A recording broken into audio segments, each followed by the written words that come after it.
Every husband says, I'll always protect you. But the protection is not just emotional and physical, but it also has to come in the most secured way, and that is the legal form. Imagine कीजिए हमारा picture का hero एक businessman है, that is husband, and he has bought a 1 crore insurance policy. Business अच्छा चल रहा है, but life is not the same.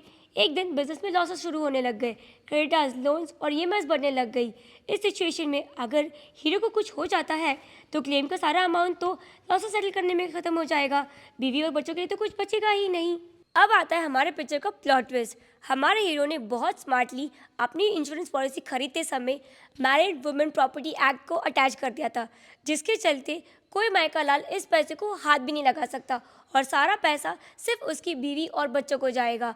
कोई क्रेडिटर्स, कोई बैंकर्स, कोई फैमिली डिस्प्यूट्स भी इंटरफेयर नहीं कर सकती. यहाँ तक कि हस्बैंड खुद इस पैसे को क्लेम नहीं कर सकता in case of policies with maturity benefits.